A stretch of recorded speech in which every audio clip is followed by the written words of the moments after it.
What's up, YouTube? Welcome back to the studio, and I am happy to bring you a review of the first episode of Bleach, the 1,000-Year Blood War. Like, this right here is something I've been waiting for the longest. Now, I knew back in the day when the anime ended and the manga was still going, I was like, I'm holding out hope that they will bring back Bleach. I was like, there's gonna be an anime. They're gonna come back with another season, guys. I promise you. I promise you. I said that for many years. And by, I think, 2018, I was like, all right, they're not coming back.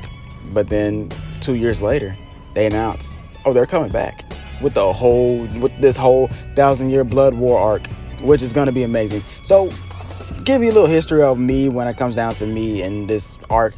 I only read halfway through it. I had stopped at a certain point, and I forgot what that point was, but I think it was around the time where Kenpachi was being trained on how to use his powers. And I'm not going to say much because I don't want people who want to just watch the anime and don't read the mangas. I don't want to spoil it too deep for y'all, but that's where I kind of left off at. So I'm glad that the anime is back. I'm happy that, Bleach, diehard Bleach fans, because I wouldn't call myself a diehard Bleach fan, but I will say I am a Bleach fan, that they are happy that their favorite anime has returned, and now they can rejoice with everybody else, with the My Hero Academia crew, and same thing with Chainsaw Man crew. They all get to rejoice because all their animes have returned this season, and it's looking like it's going to be a good season of anime for a lot of diehard anime fans. So I'm really looking forward to all of this. So let's go on and get into the first episode. Not much really happened in this episode. I mean, you can say some stuff happened in this episode, but really it's just gonna have you asking more questions and getting some answers. So pretty much we get an reintroduction to all the main characters. So, Ichigo, Urahime, Uryu, Chad, Hollows. I forget his name, but he's the leader of the Soul Reapers.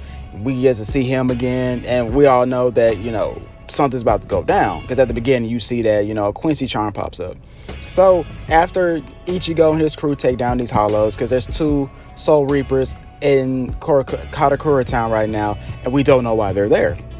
They were sent there to maybe take out some Hollows, but these Hollows ended up taking them out, and that's where Ichigo and his crew pull up to the scene. They take all the Hollows, they take the 2 injured Soul Reapers back to Ichigo's place, and they help them recuperate. Well, out of nowhere, there's this, I thought wasn't a run car, pops up, and he's in Ichigo's bedroom like it ain't nothing, saying, like, I forgot what he had said, but it didn't really matter. So Ichigo looks at him and says, are you in a run car? And the guy just looked at him like, I know this motherfucker did not just call me a run car. Like, he just called him a racial slur or something. Like, he just really said something that's really fucking offensive. And he just looked at him like, I know this fool did not call me a run car. So he was like, bet, meet me outside. So Ichigo was all like, you know what, let's take this outside, let's go fight someplace else. So they do.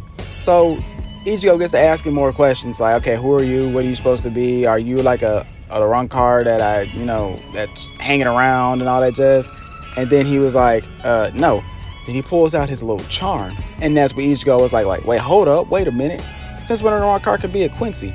Homeboy busts out his little Quincy, little blaster thing. It looked like a bone with like 4 holes in it, and they were shooting out energy beams out of it. So I didn't catch his name because I didn't think he was gonna be that serious of a character, but he is gonna be that serious of a character. So as Ichigo was just dodging, ducking and dodging, all that stuff, the guy was all like, all right, any moment now he's gonna use his Bunkai, because that's what he wanted. He wanted Ichigo to use his Bunkai. So Ichigo's getting ready to pull out his Bunkai. This dude pulls out some type of tool where it's supposed to stop his Bunkai from being activated. Well, it didn't work. Ichigo attacked him, but the thing is, the dude didn't get hurt. Instead, he was like, oh, it's the shadows will always protect me, or something in that line. And it looked like a little shadowy figure came to him and just pretty much consumed him and disappeared. Well, go back to the Soul Society. There's something going on there too, because I guess people that work with said guy that looks like in a run car also pulled up on the guy that runs the Soul Society, saying that in 5 days we're just here to tell you that be ready for war. Pretty much all they said. They killed his lieutenant. Well, I wouldn't say they killed his lieutenant, but they injured his lieutenant, and they just pretty much say, hey, we're just here to deliver this message, so we're out. And they disappeared. And that's pretty much the episode. Like, that's pretty much, they pretty much setting up the war. And I keep saying pretty much, but they're setting up the war that's gonna lead pretty much the rest of this series. So next question is, for the folks that don't read the manga, I'm pretty sure y'all asking, so is he in a run car, or is he like in a run car mixed with a Quincy and all that jazz? Trust me, all this will be answered. But my main question is, what is that artifact that he pulled out during the fight with Ichigo? Not just on top of that, I want to know more about these characters, because the man that was sitting on the throne cut off one of his subordinates' arms, because one of the subordinates happened to argue with the guy that was fighting up against Ichigo early in the episode. So it's like, and the guy was all like, yeah, y'all know I don't like arguing, so it cuts the dude's arm right off. So I'm all like, so he's gonna be useless for the rest of the series, or whatever. I guess he's gonna be useless for the rest of the war. So more questions than answers, but hey, that's the cool thing about all this, that next week's episode might get more answers and so on and so forth. So it is what it is. But other than that, guys, that's all I got for y'all. Hope you guys go check out the Chainsaw Man video. That video just got put up. My Hero Academia video is also coming up as well, because the season 6 just started and they just right into the frying pan with that show. But other than that, guys, I love y'all. Hope you guys are taking care of yourselves. But other than that, peace.